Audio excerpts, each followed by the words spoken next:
मैं doctor R के पुरोहित, आपका स्वागत है। आज स्पीकर पर चर्चा करें। पिछली चर्चा में प्रोटेम स्पीकर के बारे में बातें हुई थी कि पिछली लोकसभा का स्पीकर नई लोकसभा के गठन के बाद प्रथम अधिवेशन के ठीक पहले तक उसके पद की अवधि होती है और जैसे ही अधिवेशन शुरू हुआ पिछले स्पीकर का कार्यकाल समाप्त होता है। तो जब कभी भी लोकसभा का निर्वाचन होता है तो राष्ट्रपति प्रधानमंत्री के परामर्श पर लोकसभा के किसी एक सदस्य को प्रोटेम स्पीकर या अस्थायी अध्यक्ष के रूप में नियुक्त करता है और उसे शपथ दिलाता है राष्ट्रपति। प्रोटेम स्पीकर का काम है लोकसभा का अधिवेशन जब भी हो, पहली बार जब होता है तो वह सभी सदस्यों को, लोकसभा के सभी सदस्यों को पद की शपथ दिलाता है। एक दूसरा, वह सदन के लिए नए अध्यक्ष अर्थात स्पीकर का निर्वाचन कराता है और जब स्पीकर का निर्वाचन हो जाता है तो स्पीकर को उसकी कुर्सी दे देता है और वह एक सामान्य या साधारण सदस्य के रूप में अपनी जगह पर जाकर बैठ जाता है। तो प्रोटेम स्पीकर केवल काम चलाने के लिए अर्थात सदस्यों को शपथ दिलाने और स्पीकर का निर्वाचन कराने के लिए ही प्रोटेम स्पीकर का पद निर्मित किया जाता अस्थायी रूप से। जैसे भारत में जब संविधान सभा का गठन हुआ था तो 9 दिसंबर को उस संविधान सभा की पहली बैठक आयोजित की गई। उसमें डॉक्टर सच्चिदानंद सिन्हा को अस्थायी अध्यक्ष के रूप में नियुक्त किया गया था गवर्नर जनरल के द्वारा और 11 दिसंबर को डॉक्टर राजेंद्र प्रसाद को संविधान सभा का अध्यक्ष निर्वाचित किया गया। तो ये जो प्रोटेम स्पीकर होता है वह प्रायः सदन का सर्वाधिक वरिष्ठ सदस्य होता है, यह उसके प्रति सम्मान है। तो डॉक्टर राजेंद्र प्रसाद फिर संविधान सभा के अध्यक्ष बने, फिर सभा की कार्यवाही आगे बढ़ी। तो इसी प्रकार से जब कभी भी लोकसभा का चुनाव होता है तो लोकसभा के सदस्य अपने में से एक सदस्य को स्पीकर और दूसरे को डिप्टी स्पीकर या अध्यक्ष और उपाध्यक्ष के पद पर निर्वाचित करते हैं बहुमत से। जब स्पीकर की बात हो रही है तो चले इंग्लैंड की ओर, क्योंकि संसदीय शासन की जितनी भी व्यवस्थाएं हैं इन सब का प्रारंभ इंग्लैंड से हुआ। तो जब तक इंग्लैंड नहीं जाएंगे हम संसदीय व्यवस्था को अच्छी तरह से समझ नहीं पाएंगे। तो थोड़ा सा चले इंग्लैंड की ओर। इंग्लैंड में स्पीकर का पद का प्रारंभ हुआ और 1372 ईस्वी में सर थॉमस हंगरफोर्ड स्पीकर की पदवी धारण करने वाला पहला व्यक्ति था। सर थॉमस हंगरफोर्ड स्पीकर इसको क्यों कहते हैं? क्योंकि स्पीकर एकमात्र सदस्य ऐसा होता है सदन में जो सबसे कम बोलता है, लेकिन फिर भी उसको स्पीकर बोलते हैं। स्पीकर का यहाँ पर अर्थ क्या है?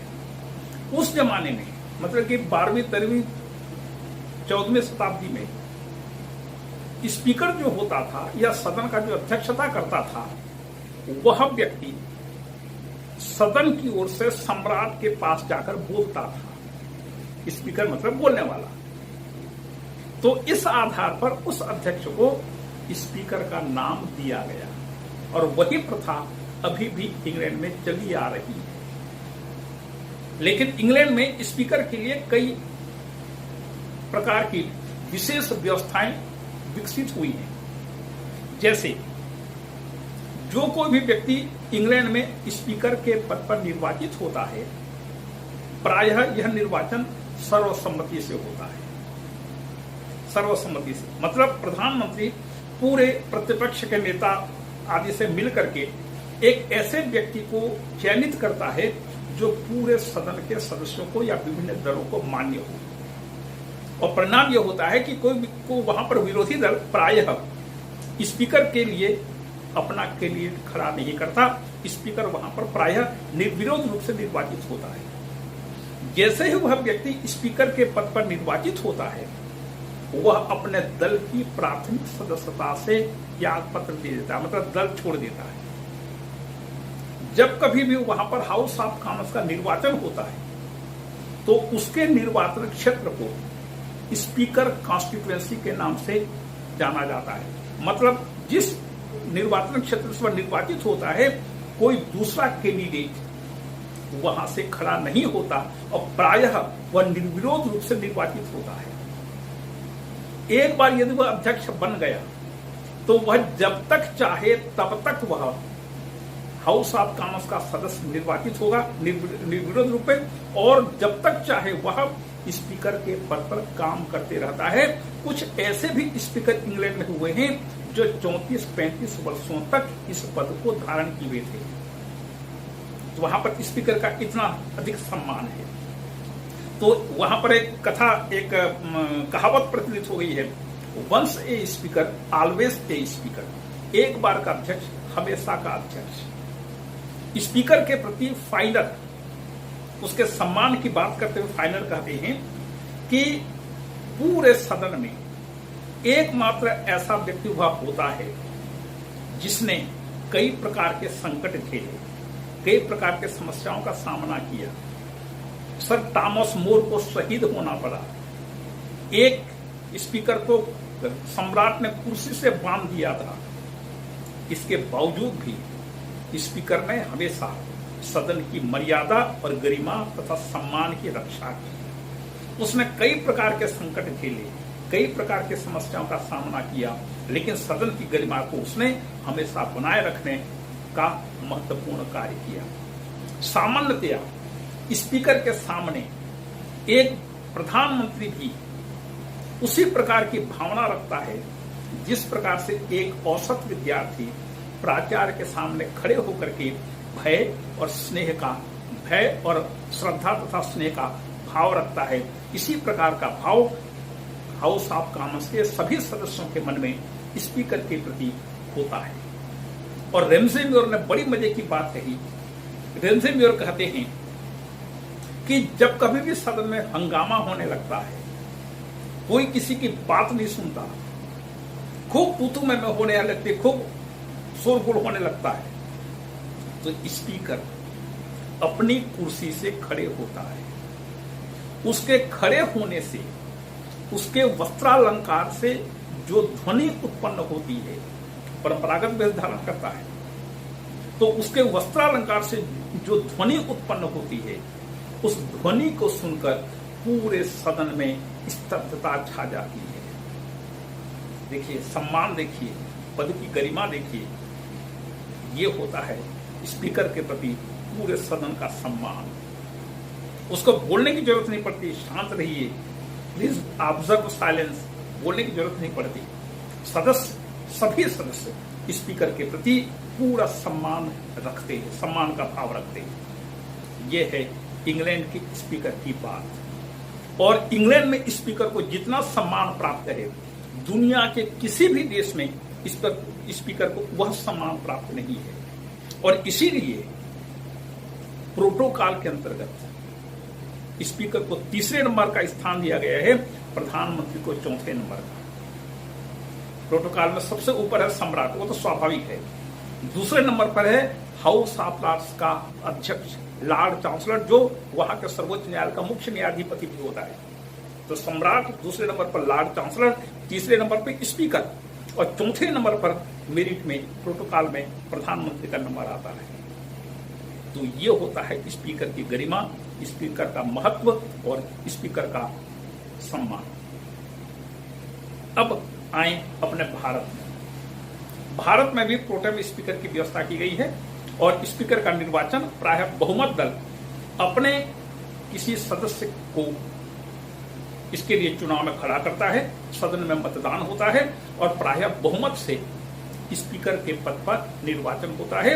और यह स्वाभाविक है, क्योंकि सरकारी दल का बहुमत होता है, इसलिए सरकारी दल अर्थात बहुमत दल का ही कोई प्रतिनिधि, कोई सदस्य स्पीकर के पद पर बहुमत से निर्वाचित होता है। संविधान कहता है कि जैसे ही लोकसभा का गठन होगा, लोकसभा के अधिवेशन, प्रथम अधिवेशन में ही लोकसभा के सदस्य अपने में से 2 सदस्यों को अध्यक्ष और उपाध्यक्ष के रूप में निर्वाचित करेंगे। मतलब एक अध्यक्ष और दूसरा उपाध्यक्ष को निर्वाचित करेंगे। तो सदन के सदस्य, लोकसभा के सदस्य मिल करके लोकसभा के सभी सदस्य अपने में से एक अध्यक्ष और उपाध्यक्ष का निर्वाचन करते हैं। तो इसमें बहुमत दल जो भी होता है वो अपना कैंडिडेट खड़ा करता है और स्वाभाविक है वह व्यक्ति जीत जाता है, विजयी हो जाता है।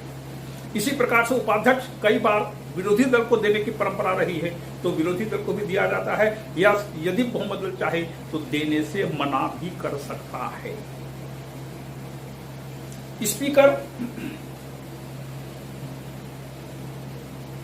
तब वह जब सदन का सदस्य नहीं रह जाता तो उसका पद रिक्त हो जाता है। यदि स्पीकर को पद से हटाने की आवश्यकता पड़ी तो 14 दिन की पूर्व सूचना दी जाएगी और स्पीकर के विरुद्ध फिर 14 दिन के बाद सदन में चर्चा होगी, और जब सदन में चर्चा होगी तो स्पीकर उस सदन की बैठक की अध्यक्षता नहीं करेगा, डिप्टी स्पीकर करेगा। यदि डिप्टी स्पीकर को भी इसी तरीके से हटाया जाता है, यदि डिप्टी स्पीकर के विरुद्ध अविश्वास प्रस्ताव पेश किया जा रहा है, पदच्युति का प्रस्ताव पेश किया जा रहा है, तो डिप्टी स्पीकर भी अध्यक्षता नहीं करेगा, तब स्पीकर अध्यक्षता करेगा। तो वहां पर चर्चा होने के बाद मतदान होगा। यदि तत्कालीन सदस्यों के बहुमत से प्रस्ताव पारित हो जाता है तो स्पीकर को पद से हटना पड़ता है। अभी तक भारत में किसी भी स्पीकर को इस पदच्युति अविश्वास प्रस्ताव द्वारा पदच्युत नहीं किया गया है। यद्यपि पेश किया गया कई बार, 3-4 बार अविश्वास प्रस्ताव पेश किया जा चुका है। जैसे प्रथम स्पीकर जो मावलंकर थे, उनके विरुद्ध 1954 में अविश्वास प्रस्ताव पेश किया गया था। बलराम जाखड़ के विरुद्ध पेश किया गया था। ऐसे कुछ उदाहरण मिलते हैं कि जब लोकसभा में स्पीकर के विरुद्ध अविश्वास प्रस्ताव पेश किया गया, लेकिन अविश्वास प्रस्ताव आज तक पारित नहीं हुआ है। यहां पर एक शब्द आया तत्कालीन सदस्यों के बहुमत। इसके पहले हम राष्ट्रपति के महाभियोग के संदर्भ में हमने देखा था कि सदन की कुल सदस्य संख्या का 2/3 बहुमत। कुल सदस्य संख्या का मतलब होता है total number of membership. Total membership मतलब जैसे लोकसभा के सदस्य संख्या 543 है, तो 543 में जितने भी सीटें खाली होने का कोई मतलब नहीं, 543 का 2/3 बहुमत होगा।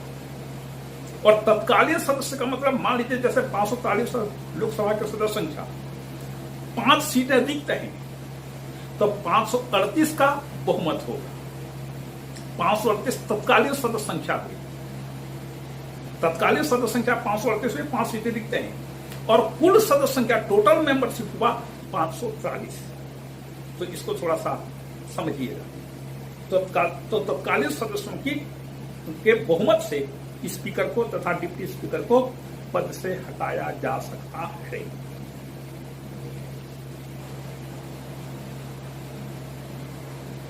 स्पीकर और डिप्टी स्पीकर दोनों का वेतन संचित निधि से दिया जाता है। संचित निधि वह निधि होती है जिसके बारे में लोकसभा चर्चा कर सकती है, वाद विवाद हो सकता है, लेकिन संचित निधि पर मतदान करने का अधिकार लोकसभा को नहीं होता। उसे संचित निधि कहते हैं। आगे चल करके जब बजट देखेंगे तो इसकी चर्चा होगी। तो संचित निधि पर आधारित उसका वेतन और अन्य भत्ते जो हैं उस पर आधारित होते हैं। फिर मान लीजिए स्पीकर, जैसे ही स्पीकर और डिप्टी स्पीकर का निर्वाचन हो जाता है तो लोकसभा में एक काम और होता है कि सदस्यों का एक सभापतित्व के लिए, सदन के सभापतित्व के लिए एक पैनल बनाया जाता है जिसमें 4, 5, 6 सदस्यों का नाम होता है। मान लीजिए स्पीकर है तो सदन की अध्यक्षता करेगा, मान लीजिए स्पीकर नहीं है तो डिप्टी स्पीकर अध्यक्षता करेगा।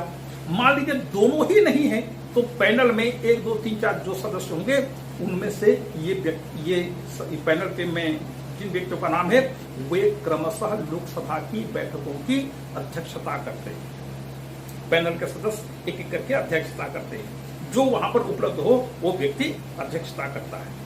मान लीजिए स्पीकर और डिप्टी स्पीकर दोनों पद रिक्त हो, अनुपस्थित नहीं। यदि दोनों पद रिक्त हों तो लोकसभा की अध्यक्षता कौन करेगा? इसके लिए राष्ट्रपति किसी एक सदस्य को मनोनीत करता है।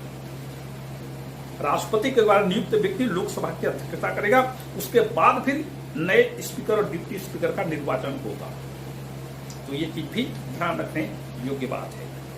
अब देखें स्पीकर के कार्य और शक्तियां। सदन का पहला व्यक्ति, सदन का मुखिया, सदन की बैठकों की अध्यक्षता करने वाला, सदन में सबसे कम बोलने वाला, सबसे पहला उसका काम है सदन की बैठकों की अध्यक्षता करना, बैठकों का संचालन करना, सदन को स्थगित करना। सदन का स्थगन का मतलब है जैसे आज की बैठक 11 बजे से शुरू हुई, रात को 8 बजे तक बैठक चली, रात भर चलती है सदन की बैठक है। तो जैसे मान लीजिए 8 बजे सदन की बैठक समाप्त होनी है तो वो अगले दिन तक के लिए स्थगित करता है। तो स्पीकर बैठकों को स्थगित करता है, फिर अगले दिन कितने बजे बैठक वो वहीं पर बोल देता है। आज की बैठक यहाँ पर स्थगित की जाती है, अगले दिन फिर कितने बजे बैठक शुरू होगी। तो सदन की बैठकों को स्थगित करने का उसे अधिकार है। मान लीजिए सदन में बहुत ज्यादा हल्ला गुल्ला हंगामा हो रहा है, कोई सदस्य किसी की बात सुनने को तैयार नहीं है। जैसे अभी पिछले बजट सेशन के अंतर्गत यही हुआ। बहुमत दल इस बात पर अड़ा हुआ था कि विरोधी दल के एक नेता माफी मांगे, और विरोधी दल इस पर अड़ा हुआ था कि एक बहुत बड़े धनी व्यक्ति के विरुद्ध जेपीसी का गठन किया जाए। दोनों पड़े हुए थे और आए दिन सब दिन हंगामा होने लगा। तो स्पीकर सदन की बैठकों को स्थगित कर देता है। पहले 5 मिनट के लिए स्थगित कर देता है। मान लीजिए उस पर भी फिर 5 मिनट के बाद सदन की जब बैठक शुरू होती है, फिर मान लीजिए हंगामा शुरू हो गया तो लंच तक के लिए स्थगित कर देता है। लंच के बाद फिर आए, फिर हंगामा होने लगा तो अगले दिन तक के लिए स्थगित कर देता है। तो सदन की दैनिक बैठकों को स्थगित करने का अधिकार स्पीकर को होता है, या स्पीकर के पद पर जो व्यक्ति काम कर रहा है उसको होता है। फिर जितने भी प्रस्ताव पेश किए जाते हैं, सभी प्रस्ताव स्पीकर की अनुमति से ही पेश किए जा सकते हैं। जितने भी विधेयक पेश किए जाएंगे, सभी विधेयक भी स्पीकर की अनुमति से पेश किए जा सकते हैं। बिना स्पीकर की अनुमति के न तो कोई प्रस्ताव पेश किया जा सकता है और न ही कोई विधेयक ही प्रस्तुत किया जा सकता है। सबके लिए स्पीकर की अनुमति चाहिए। सदस्यों को बोलने की अनुमति देता है। जब कभी भी वाद विवाद करने की आवश्यकता पड़ती है, बहस करने की, चर्चा करने की आवश्यकता पड़ती है, तो स्पीकर सदस्यों को बोलने की अनुमति देता है। बिना स्पीकर की अनुमति के कोई सदस्य बोल नहीं सकता। सदस्यों के लिए बोलने का क्रम निर्धारित करता है कि कौन सदस्य पहले बोलेगा, कौन दूसरे नंबर पर, कौन तीसरे नंबर पर। सदस्यों को बोलने का क्रम निर्धारित करता है। वह कार्यक्रम का निर्धारण करता है। जब संसद की बैठक होती है तो संसद की बैठक में 1-1 मिनट का अधिकार रखा जाता है। 1-1 मिनट का सदस्य जो भी भाषण देते हैं, जो वक्तव्य देते हैं, जो भी बोलते हैं, इसका पूरा मिनट्स एक ठीक पूरा रिकॉर्ड किया जाता है। और कोई भी व्यक्ति, कोई भी अध्येता लोकसभा या राज्यसभा की लाइब्रेरी में जाकर के इस पूरे मिनट्स को पढ़ सकता है। 1-1 मिनट का पूरे सभी सदस्यों का भाषण इसमें रिकॉर्ड होता है, रिकॉर्ड किया जाता है। मान लीजिए उस सदस्यों के भाषण में कोई ऐसी शब्द का प्रयोग कर दिया गया किसी सदस्य ने, या किसी असंसदीय शब्द का इस्तेमाल किया, तो स्पीकर उसके भाषण से उस शब्द को निकाल सकता है, हटा सकता है। या मान लीजिए कोई सदस्य कोई इधर उधर ज्यादा बोल दिया, कोई गलत बात बोल दिया, कोई अपमानजनक बात बोल दिया, तो स्पीकर उसे निर्देश दे सकता है कि आप सॉरी कहिए, आप क्षमा मांगिए सदन से। स्पीकर इस प्रकार से अनुशासन बनाए रखता है। स्पीकर प्रत्येक विधेयक पर समय निर्धारित करता है कि किस विधेयक पर कितनी देर तक चर्चा होगी। इसके लिए स्पीकर क्या करता है कि विरोधी दल के नेता और सदन के नेता दोनों को बुला करके बात कर लेता, तय कर लेता है कि अमुक अमुक विधेयक पर इतने इतने घंटे तक चर्चा होगी। और इसके लिए एक शब्द का प्रयोग किया जाता है, गिलोटिन। गिलोटिन की कहानी बड़ी मजेदार है। गिलोटिन क्या है? गिलोटिन का प्रारंभ फ्रांस से हुआ। कैसे? देखिए, मृत्यु दंड देने के कई प्रकार होते हैं। जैसे ईसा मसीह को क्रॉस पर लटकाया गया था। भारत में सूली की पद्धति थी। इसके अलावा भी मृत्यु दंड कई प्रकार से दिए जाते थे।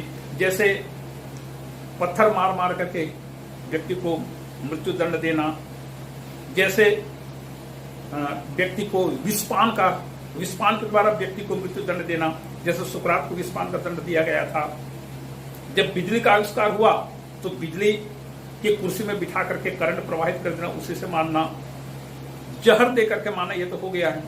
और इसके अलावा फांसी पर लटकाना, गोली मार करके व्यक्ति को मृत्यु दंड देना, और ये सब अनेक प्रकार की मृत्यु दंड देने की पद्धतियां हैं। फ्रांस में एक व्यक्ति था गिलोटिन।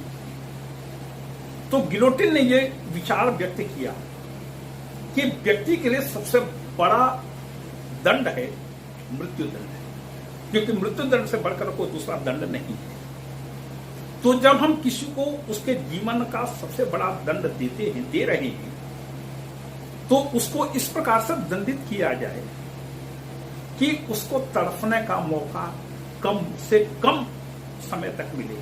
मतलब 2-3 सेकंड के अंतर्गत उसकी मृत्यु हो जाए, उसको तड़पने का मौका ना मिले। क्यों किसी को तड़पा कर मारना? जब मारना है तो एक बार ऐसा मारो तो खत्म हो जाए वहीं पर। तो उसने गिलोटिन नामक एक उपाय बताया। उसमें क्या था? उसमें क्या होता है, लकड़ी का एक फ्रेम रहता है। उस लकड़ी के फ्रेम में सबसे ऊपर, जैसे ये लकड़ी का फ्रेम, ये लकड़ी का फ्रेम, यहां पर धारदार हथियार रहता है, और यहां पर व्यक्ति नीचे अपना सिर रखता है। और जैसे उधर मजिस्ट्रेट का आदेश हुआ, उस हथियार को नीचे, धारदार भारी हथियार रहता है, और जैसे ही हथियार को नीचे गिरा दिया जाता है जल्लाद के द्वारा, उसका सिर तत्काल कट जाता है, और 2 या 3 सेकंड तड़पने के बाद उसकी मृत्यु हो जाती है। इसे गिलोटिन कहते हैं। फिल्म अमर अकबर एंथोनी में एक व्यक्ति, इसका एक उदाहरण दिया गया है। उसमें एक व्यक्ति के दोनों हाथ काट दिए जाते हैं, देखिएगा। तो इसको कहते हैं गिलोटिन। तो इस गिलोटिन को वह तत्कालीन फ्रांस के सम्राट लुई 16 के सामने प्रस्तुत किया। लुई को पसंद आया, सम्राट को पसंद आया, और उसने गिलोटिन को स्वीकृति दे दी कि ठीक है, अब व्यक्ति को इसी तरीके से मारा जाएगा। जब 1789 में फ्रांस में राज्य क्रांति हुई, तो इस क्रांति का जो लोग विरोध कर रहे थे, सम्राट के पक्षधर जितने भी लोग थे, उनको इसी गिलोटिन से मारा गया। बड़े से मैदान में सैकड़ों की संख्या में ऐसे गिलोटिन स्थापित कर दिए गए, और वहां पर हजारों लाखों लोगों को मारा गया। यहां तक कि फ्रांस के सम्राट और उसके पूरे परिवार के लोगों को भी इसी गिलोटिन के तरीके से मारा गया। मतलब कि एक बार में खेल खत्म, 2 सेकंड में खेल खत्म। और विधि की विडंबना देखिए, गिलोटिन को भी गिलोटिन से मारा गया। ये उस गिलोटिन को संसदीय व्यवहार में लागू किया जाता है। ये संसदीय व्यवहार में गिलोटिन क्या है? मान लीजिए किसी विधेयक पर चर्चा होनी है, मंत्री ने पेश किया, उसको समिति के पास भेजा गया, समिति ने अपनी रिपोर्ट दी, रिपोर्ट देने के बाद सदन में उस विधेयक पर चर्चा होनी है। तो जब सदन में चर्चा होनी होती है तो स्पीकर बहुमत दल के नेता से या बहुमत सरकारी दल के नेता से और या संसदीय कार्य मंत्री से और विरोधी दल के 2-3 नेताओं को बुला करके बात कर लेता है कि अमुक विधेयक पर कितने घंटा हम चर्चा करें ताकि विधेयक पर अच्छी तरह से चर्चा हो जाए। मान लीजिए तय हुआ कि अमुक विधेयक पर 10 घंटे चर्चा होगी, ठीक, 10 घंटा नोट हो गया। जब विधेयक पर चर्चा शुरू होती है तो स्पीकर घड़ी देख लेता है कि इतने बजे चर्चा शुरू हुई है। तो इस 10 घंटे के अंदर जितने सदस्य बोलना चाहे बोले, जो जितना देर तक बोलना चाहे बोले, और जैसे ही 10 घंटा पूरा हो गया, चाहे विधेयक पर चर्चा पूरी हो गई हो या न हुई हो, जैसे ही 10 घंटा पूरा हुआ वह स्पीकर बोलता है कि इस पर निर्धारित समय तक 10 घंटे तक चर्चा हो चुकी है, अब बहस बंद, मतदान शुरू। सीधे मतदान का आदेश देता है और मतदान में या तो पास होगा या पास नहीं होगा। इसे कहते गिलोटिन, मतलब सदन में चल रहे वाद विवाद को बंद करके मतदान का आदेश देना। तो गिलोटिन का आदेश देता है, गिलोटिन करके फिर मतदान का आदेश देता है, फिर सदन में अनुशासन बनाए रखता है। आगे वह मतदान का आदेश देता है। मान लीजिए किसी विषय पर चर्चा हो गई, चर्चा के बाद मतदान होना है तो मतदान का वह आदेश देता है। यदि दोनों तरफ मतलब कि पक्ष और विपक्ष में समान मत आए तो स्पीकर निर्णायक मत देता है। सामान्य रूप में स्पीकर मतदान नहीं करता, लेकिन जब किसी विषय पर पक्ष और विपक्ष में एक समान मत आए, समान मत आए, तो स्पीकर अपना एक मत देता है और वह जिधर मत देगा, हाँ में मत दिया तो पास हो जाएगा, ना में मत दिया तो विधेयक या प्रस्ताव निरस्त हो जाएगा। तो उसे निर्णायक मत देने का अधिकार है। फिर वह धन विधेयक को प्रमाणित करता है। धन विधेयक जब लोकसभा में पेश किया जाता है, सदन में चर्चा होने के बाद जब पारित किया जाता है, पारित होने के बाद वह हस्ताक्षर करता है और उस विधेयक को प्रमाणित करता है कि मैं अमुक अमुक प्रमाणित करता हूं कि अमुक विधेयक धन विधेयक है, या अमुक विधेयक को धन विधेयक के रूप में मैं प्रमाणित करता हूं, ऐसा सर्टिफिकेट देता है। और तब जाकर के वह विधेयक दूसरे सदन में भेजा जाता है, फिर राष्ट्रपति के पास भेजा जाता है। राष्ट्रपति जब हस्ताक्षर करते हैं तो उस सर्टिफिकेट को, स्पीकर के सर्टिफिकेट को देख करके उस पर फिर हस्ताक्षर करते हैं। तो धन विधेयक को प्रमाणित करना स्पीकर का एक बहुत महत्वपूर्ण अधिकार है। और सदन के नियमों की व्याख्या एक महत्वपूर्ण बात है। सदन को संचालित करने के लिए नियम बनाए गए हैं।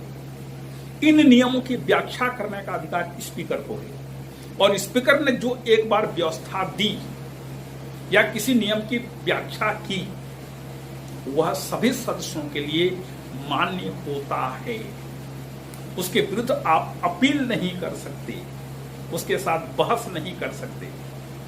तो सदन की नियमों की व्याख्या करने का एकमात्र अधिकार स्पीकर को है। अमेरिका में यदि स्पीकर ने कोई व्याख्या की, कोई व्यवस्था दी, और यदि मान लीजिए कोई सदस्य उससे सहमत नहीं है, तो वह पूरे सदन से अपील कर सकता है, फिर पूरा सदन बहुमत से उस विषय पर निर्णय लेता है। भारत में, इंग्लैंड में ऐसा नहीं है। स्पीकर ने जो एक बार व्यवस्था दी, जो नियमों की व्याख्या की, वह सभी सदस्यों के लिए अनिवार्यतः मान्य होता है। आप उसके विरुद्ध कहीं नहीं जा सकते, कोर्ट में भी नहीं जा सकते, क्योंकि सदन के अंदर की बात है। इसके लिए स्पीकर सर्वेसर्वा होता है। और 10वीं अनुसूची के अंतर्गत अयोग्य घोषणा, 10वीं अनुसूची जिसके अंतर्गत दल बदल निषेध अधिनियम सम्मिलित है, इसके अंतर्गत सदस्यों को अयोग्य घोषित करने का अधिकार स्पीकर को है, और यह उसका अंतिम अधिकार है। मूल अधिनियम में यह व्यवस्था की गई थी कि स्पीकर के या सदन के अध्यक्ष के इस निर्णय के विरुद्ध आप कोर्ट नहीं जा सकते, लेकिन सर्वोच्च न्यायालय ने कहा नहीं, इसके अध्यक्ष के निर्णय के विरुद्ध भी आप कोर्ट आ सकते हैं। उस व्यवस्था को सर्वोच्च न्यायालय ने अवैध घोषित कर दिया। अब स्पीकर के निर्णय के विरुद्ध भी आप सर्वोच्च न्यायालय में जा सकते हैं। सर्वोच्च न्यायालय का ये कहना है कि पूरे संविधान का कोई भी प्रावधान हम जुडिशियल रिव्यू के अंतर्गत देख सकते हैं, उसका पुनरीक्षण कर सकते हैं, और हमारे पास पैमाना होगा संविधान का मूल ढांचा। मूल ढांचे के विरुद्ध यदि आपका कोई भी काम है, कोई भी नियम है, कोई भी व्यवस्था है, तो वह हम उसका जुडिशियल रिव्यू करेंगे, और यदि उसके विपरीत हम पाते हैं, हम उसको अवैध घोषित कर सकते हैं। तो उसके विरुद्ध अभी अब सर्वोच्च न्यायालय में अपील की जा सकती है। और फिर सदन और सदस्यों के विशेषाधिकार की रक्षा करता है, क्योंकि स्पीकर है, सदन का मुखिया व्यक्ति है, इसलिए उसकी बहुत बड़ी जिम्मेदारी है कि सदन के विशेषाधिकारों की रक्षा की जाए, और सदस्यों को जो विशेषाधिकार मिला हुआ है उसकी भी रक्षा की जाए। और एक कड़ी के रूप में काम करता है, क्योंकि स्पीकर सदन का अध्यक्ष होता है, उधर राष्ट्रपति बैठा है, राष्ट्रपति और सदन के बीच स्पीकर एक कड़ी के रूप में काम करता है। सदन क्या कहता है, क्या करता है, इसके बारे में राष्ट्रपति को बताता है, राष्ट्रपति की बात को भी सदन में आकर के बता सकता है, एक कड़ी के रूप में वह काम करता है। यह है स्पीकर के कार्य और शक्तियां। जहां तक स्पीकर की स्थिति का प्रश्न है, उसका पद सम्मानजनक है, लेकिन महत्वपूर्ण नहीं है। भारत के संदर्भ में किस प्रकार से देखिएगा, सदन की कार्यवाही का आजकल सीधा प्रसारण होता है, स्पीकर बिल्कुल असहाय होकर अपने पद से संबंधित दायित्वों का निर्वहन करते हैं। सदस्यों को बार बार समझाने के बावजूद सदस्य हंगामा करने से बाज नहीं आते। किस प्रकार से अवमानना होती है स्पीकर की बातों की। ऐसे भी उदाहरण मिलते हैं कि कोई सदस्य बिल्कुल नाराज हो गया और कागज फाड़ करके स्पीकर के मुंह पर फेंक दिया। इस प्रकार की घटनाएं भारत जैसे देश में होती हैं, और भारत में इन सब के बावजूद स्पीकर का पद बना हुआ है। स्पीकर अपनी रक्षा स्वयं करते हैं, क्योंकि कई बार ऐसी अप्रिय घटनाएं सदन में भी आजकल घटने लगी हैं कि स्पीकर के रहने या न रहने का कोई अर्थ नहीं निकलता है। भारत में स्पीकर अपने दल की सदस्यता को नहीं छोड़ता, क्योंकि दल की सदस्यता छोड़ दिया तो अगला उसका भविष्य निश्चित नहीं रह पाएगा, क्योंकि भारत में स्पीकर्स कॉन्स्टिट्यूएंसी नाम की कोई अवधारणा नहीं है। कई बार स्पीकर चुनाव हारे हैं, कई बार स्पीकर के विरुद्ध अविश्वास प्रस्ताव पेश किया गया है, और स्पीकर को कुछ बार कैबिनेट मंत्री भी बनाया गया है। तो स्वाभाविक है, भले ही वह जितना भी निष्पक्षता की बात करें, विरोधी दल के सदस्य ये जरूर सोचते हैं कि ये जो स्पीकर बैठा हुआ है वह बहुमत दल के हितों की रक्षा करेगा, और कई बार करता भी रहा है। तो जहां स्पीकर पर पक्षपात के आरोप लगे, स्वाभाविक है स्पीकर उतना महत्वपूर्ण नहीं रह जाता। यह है स्पीकर का पद और उसकी कार्य शक्तियां तथा उसकी स्थिति। इसी के साथ आज की चर्चा समाप्त होती है। अगले व्याख्यान में, अगली चर्चा में हम लोकसभा की कार्य शक्तियों की चर्चा करेंगे। आपको धन्यवाद।